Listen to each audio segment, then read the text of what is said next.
కేసులో ఒక రకంగా చెప్పాలి అంటే ఈయనని దోషిగా చూపించి చాలా బదనాం చేశారు ఆ ప్రాంతంలో. అయితే ఇప్పుడు నారాయణ రెడ్డి గారితో మాట్లాడదాం. ఆదినారాయణ రెడ్డి గారు నమస్కారం. నమస్తే. బదనాం కాదండి, ప్యానెల్లో ఎవరున్నారో నాకు జీవి కూడా తెలుసు, ఎవరున్నారో తెలుసు. జీవి రెడ్డి గారు ఉన్నారు, బాలకోటయ్య గారు ఉన్నారు, గఫూర్ గారు ఉన్నారు. సార్ జీవిరెడ్డి గఫూర్. అందరికి శుభాకాంక్షలు. సబ్జెక్టు మీరు నాట్ ఓన్లీ నన్ను వివేకాండ దాంట్లో కాదు, కోడికత్తి కేసులో కూడా ఈయన విజయసాయి రెడ్డి గారు రాష్ట్రపతి దగ్గర పోయి కంప్లైంట్ చేశాడు. అది బయటకు వచ్చి ప్రెస్ లో చెప్పినాడు. అంటే ఏంటి అది కోడికత్తి ఎన్ఐఏ తెలిసింది, అది ఒక పెద్ద డ్రామా అని. సిబిఐ చెప్పింది వాళ్ళే చంపినారని. కుక్కలు చంపినారు, కుక్కను చంపినారు, వివేకాంద రెడ్డిని కుక్కను చంపినట్టు చంపినారు. అవును. ఏంటంటే విషయం ఏంటంటే చెప్పేది మార్చి 15 నాడు ఏమంటాడు ఆయన స్వయంగా, అసలు మా చిన్నాను దారుణంగా చంపినారు, గొడ్డలితో కొట్టినారు అన్నారు. అయిపోయిందే. తర్వాత పొద్దున్నే సాక్షి టీవీ పేపర్లు వచ్చిందే. తర్వాత సిట్టు వద్దు 1, 2 కావాలా అని వేసుకున్నాడా, సిబిఐ కావాలంటాడు, వద్దంటాడు, అవునంటాడు, కాదంటాడు, వేసుకున్నాడా. మళ్ళీ సిట్టు కాదని మేము సిబిఐకి పోతే సిబిఐలో బయటకు చెప్తే ఆ సిబిఐనే అటకాయించినాడా. తర్వాత వాళ్ళ సునీతమ్మ సంబంధం అంటాడు. నిన్న సునీతమ్మ సంబంధం కాదని పొద్దుటూరు మీటింగులో ఏదో పక్కన తన తమ్ముని పెట్టుకొని పక్కకు పెట్టాలా అని అనుకోని కేసులో ఏదో చెప్పాలనుకున్నాం, చెప్పు మీద పడింది తన చెప్పే. ఏదో బాగా వినండి, పక్కన పెట్టుకున్న వాణి తప్పించాలనుకొని పక్కకు తొయ్యాలనుకున్నావు, ఏదో చెప్పాలనుకున్నావు, నీ చెప్పు నీ మీదనే పడేటట్టుగా మాట్లాడినావు. నీ టీవీలలో వచ్చినదే బయటికి తీసి చెప్తున్నాం. నువ్వే గొడ్డలి పోటు అంటావు, గుండె పోటు అంటావు, టీవీలో ప్రదర్శన, పేపర్లో పాపం సునీతమ్మ సంబంధం అంటావు, మళ్ళా నిన్న దేవుడు అంటావు. చీమకు కూడా దేవుడు ఉంటాడు, నీకొక్కడికే కాదు, ప్రతి ఒక్కడు దేవుడు ఇదని పేటెంట్ రైతు మాదిరి మాట్లాడతాడు. నీ బిడ్డను అనలేడు, నీ బిడ్డను దేవుని బిడ్డను అంటాడు. అందరూ దేవుని బిడ్డలే, తెలుసుకో. కుక్క, నక్క, చీమ, పులి, సింహము అందరూ దేవుని బిడ్డలే. నీ ఒక్కనివే అయినట్టు, ఎవరు కానట్టు, పెద్ద రైతు ఉన్నట్టు నీ ఇష్టం వచ్చిట్టు నొక్కినా 130 అంటావు. నువ్వు నొక్కినది చెప్పాలి కదా.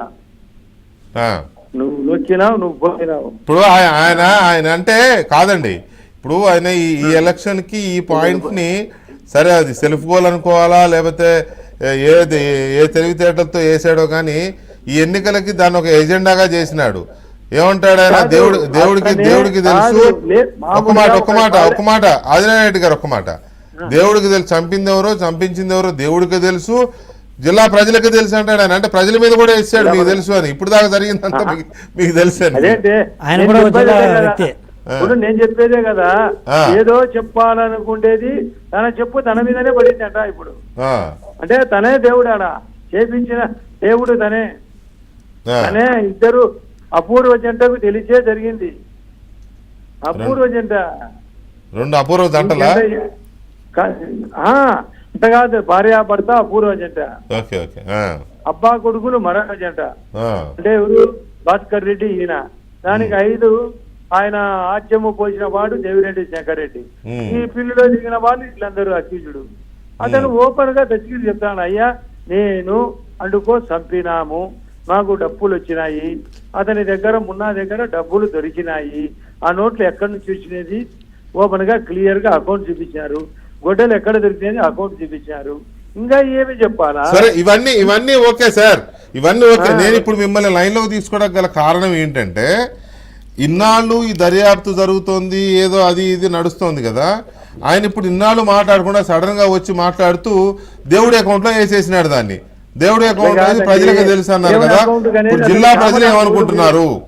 మీరు ఎప్పుడన్నా దేవుని పేరు కామన్ గా వాడతాడు, అతనికి ఊత పదం, అతనికి మాత్రమే హక్కున్నట్టు చెప్పే దొంగ పదం. రెండోది, తన పక్కన తమ్ముడు ఉన్నాడు, అతనికి ఓటు ఏమనాలా? అతను ఇరుక్కుంటున్నాడు కాబట్టి ఏదో ఇరక్కపోయినాడు అంతే. చెప్పాలనుకునేది దొంగ మాటలు చెప్పాలనుకుంటే అది దేవుడు తన చెప్పుని తన మీదనే పడేటట్టుగా చేశాడు. ఎరక్కపోయి ఇరుక్కుని పోయాడా? ఇరక్కపోయినాడు. ఏమన్నీ దొంగ మాటలు తప్ప. ప్రజలు ఏమంటున్నారు? నిన్న అన్న దగ్గర నుంచి ప్రజలు ఏమంటున్నారు దీని మీద? మీరు ఆ జిల్లా నాయకులే కదా? నేను జిల్లా నాయకుని ఎంపీగా పోటీ చేసి, ఇంకా మీరు సరిగా చెప్పలే, నేను ఎంపీగా పోటీ చేసి 7 సప్తస్వరాలు ఏర్చినారు నా మీద. నేనే చెప్పించిన. మీ గురించి మొత్తం చెప్పాలంటే ఒక అరగంట చెప్పాలి, అంత టైం ఉండదు కదా. అదే సప్తస్వరాలు ఏర్చినారు నా మీద. అంటే లేడీస్ ఏడిపించినాడు. డ్రామాటికల్ నేను ఓట్లు చూస్తే జెంట్స్ లో నేను ఓడిపోయినా, ఓడిన ద్వారానే ఓడిపోయినా. పట్టిని చూసాం కొన్ని ఓన్లీ లేడీస్ బూత్లో నాకు 10 to 15% వచ్చినాయి. ఈ సప్తస్వరాలు నేను చెప్పినా పాపం ఆ లేడీస్కి ఏం తెలుస్తుందంటే 7 మంది చూసి చంపినా అనుకున్నారట. ఇప్పుడు నేను ఇప్పుడు వీళ్ళ కథ చెప్పానా? ఇలా పడనా నేను? వీళ్ళకు నేను చెప్పానా? నీ దొంగ మాటలు చెప్పి నువ్వు దొరికినావు, నేను చెప్పిన దొంగ మాటల్లో దొరికినాడట. ఇప్పుడు ఒకటే మాట, దొంగ మాటలు దొరికినాడు, బూమరాంగ్ అయి కూర్చున్నది. ఇంకా సినిమా చిత్రాన్ని వణించాం. ఎరక్కపోయి చెప్పినాడు, ఇరుక్కుపోయినాడు, అంతే కదా? Right sir. ఏదేదో కవర్ చేయాలనుకున్నాడు, భగవంతుడు అడ్డపడినాడు కదా. లేలే, మీరు అన్నట్టు ఇందాక నుంచి మేము చర్చిస్తున్నట్టు ఇప్పుడు మీరు అన్నట్టు కూడా ఆయన అది మరి సెల్ఫ్ గోల్ అనుకోవాలో తెలియదు కానీ మొత్తం మీద అయితే ఈ ఎన్నికలకి సెల్ఫ్ గోల్ వేసుకోవాలనుకోలే, అదేలే అనుకోకుండా వేసుకున్నాడు. ఇప్పుడు వెంకటకృష్ణ గారు, ధర్మ సంస్కృతికి మించిన సౌభాగ్యం లేదు, ధర్మ విస్మృతికి మించిన దౌర్భాగ్యం లేదు. ధర్మ విస్మృతి దౌర్భాగ్యం పరిగెత్తించింది, నెత్తి మీద పడింది, ఈ దొంగ మాటలకు ఇరుక్కున్నాడు.